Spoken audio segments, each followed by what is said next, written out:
रोहित आर्यांच्या मृत्यू प्रकरणी आपल्या समवेत बोलण्यासाठी माजी शालेय शिक्षण मंत्री दीपक केसरकर आहेत। आपण थेट त्यांच्याकडे जाऊया। जय महाराष्ट्रमध्ये तुमचं स्वागत। कालचा जो घटना घडली, पवईत मुलांना वेठीस धरलं, तर काय सांगाल? नाही, मुलांना वेठीस धरणं हे मुळातच चुकीचं आहे। तुमचा एखादा प्रश्न असेल, तुम्ही संबंधितांना भेटू शकता, समजा मला भेटायचं असेल मला भेटू शकता, परंतु मुलांना वेठीला धरल्यानंतर मग त्या ठिकाणी तो सेन्सिटिव्ह इश्यू असतो। एखाद्या मुलाचा जीव गेला तर त्याला मग जबाबदार कोण असेल? त्याच्यामुळे ह्याच्यामध्ये इतर कोणी आतमध्ये पडणं हे योग्य नसतं। पोलिसांनी कारवाई करून मुलांची सुटका केली हे अतिशय योग्य आहे असं मला वाटतं। तुमच्या शालेय शिक्षण मंत्री असताना तुमच्या काळात ही घटना घडली, काय सांगाल?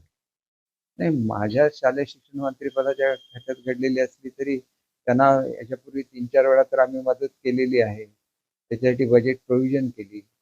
त्यांनी वेगळी वेबसाईट निर्माण करून जर मुलांकडून पैसे स्वीकारले नसते तर पुढे काहीच कॉम्प्लिकेशन निर्माण झाले नसते। त्याच्यामुळे हे सगळं रेकॉर्डवर आहे। तर त्याच्यावर ते अंडरटेकिंग देणं किंवा ते पैसे परत करणं आणि आपलं बिल घेणं हा सगळा भाग त्याने स्वीकारला पाहिजे। त्याच्याऐवजी जर आपण हट्ट धरून बसलो की काही झालं तरी ते पैसे माझे आहेत आणि ते मला मिळाले पाहिजे, तर ती भूमिका चुकीची आहे, एवढंच मला सांगायचं। कालच्या घटनेत त्यांचा एन्काउंटर झाला, ही घटना काय? अतिशय दुर्दैवी बाब आहे। खरं तर कोणाचाही अशा तऱ्हेने मृत्यू होऊ नये असंच आमचं सगळ्यांचंच मत असतं। आणि त्याच्यामुळे जरी त्यांना काही पैसे समजा देणे असतील, त्यांच्या कुटुंबियांना लवकरात लवकर कसे मिळतील हे सुद्धा आपल्याला बघता येईल। आपल्याला त्यांच्याकडून तर अंडरटेकिंग मिळू शकत नाही कारण त्यांचा दुर्दैवी मृत्यू झालेला आहे, परंतु या संदर्भातला आवश्यक खुलासा डिपार्टमेंटने दिलेला आहे। तो आपण वाचून बघितल्यानंतर वस्तुस्थिती आपल्या लक्षात येईल। नाही, हे पैसे काय त्यांच्या देण्यापोटी होते असं बिलकुल नाही।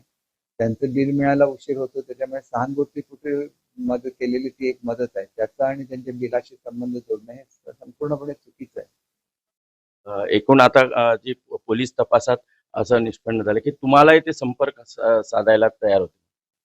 नाही, मला संपर्क साधायला जरी तयार असले तरी त्या बोलण्यामधून एखादं जर कुठे त्याला चुकीचं वाटलं असतं आणि त्यांनी मुलांच्या संदर्भात काय झालं असतं तरी मी स्वतःला माफ करू शकलो नसतो।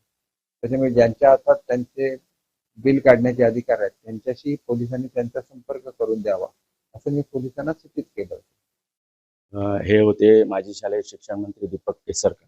सुरेश कोलगेकर, जय महाराष्ट्र, सावंतवाडी, सिंधुदुर्ग।